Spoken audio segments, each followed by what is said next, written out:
le Brexit ébranle 20 années de paix en Irlande.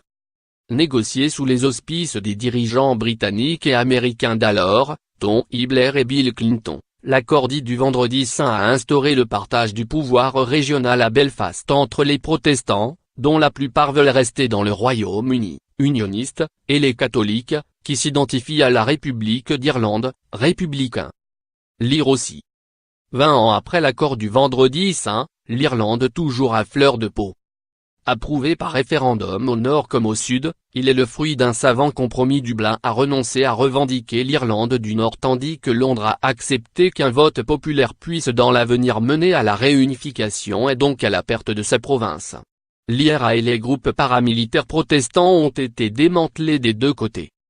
Mais la première conséquence concrète de l'accord de 1998, la suppression de la frontière militarisée qui balafrait l'île, est aujourd'hui menacée par le Brexit. Le choix de Theresa May de sortir du marché unique européen et de l'union douanière implique le rétablissement de contrôles douaniers à la frontière entre les deux Irlandes devenues frontières extérieures de l'UE.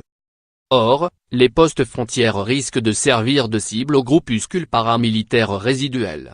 Certes, la première ministre jure qu'il n'est pas question de rétablir une frontière physique en Irlande. Mais les contrôles automatisés qu'elle promet relèvent selon l'UE de la pensée magique et sa proposition de faire effectuer les contrôles de l'UE par des fonctionnaires britanniques n'est pas prise au sérieux. Quant à la solution d'un statut spécial maintenant l'Irlande du Nord dans le marché unique européen, défendue par le gouvernement de Dublin, elle ne fait que reporter la frontière en mer d'Irlande, entre l'île et la Grande-Bretagne et constitue un casus belli pour les unionistes. Des mois de négociations à Bruxelles n'ont d'ailleurs pas permis de résoudre cette équation irlandaise qui risque, au pire, de faire capoter le Brexit. Lire aussi. Irlande du Nord, nous obtiendrons l'unité irlandaise, dit Jerry Adam.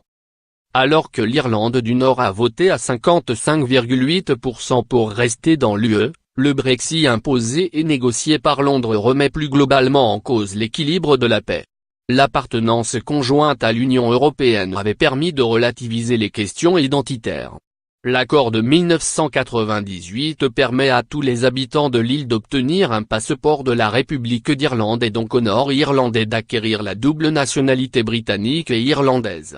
Conserveront-ils ce droit après le Brexit? Nul ne le sait. Lundi, à la veille de la commémoration de l'anniversaire de l'accord de paix, Tony Blair a estimé que le Brexit pose un défi fondamental au concept qui est au cœur de l'accord du Vendredi saint, mais au sein du gouvernement de Theresa May phagocyté par le Brexit, l'avenir de la lointaine province fait l'objet d'une extraordinaire indifférence. La question de la frontière irlandaise semble être traitée comme un simple problème de gestion de flux de camions, alors qu'elle tend de nouveau les débats sur l'identité irlandaise.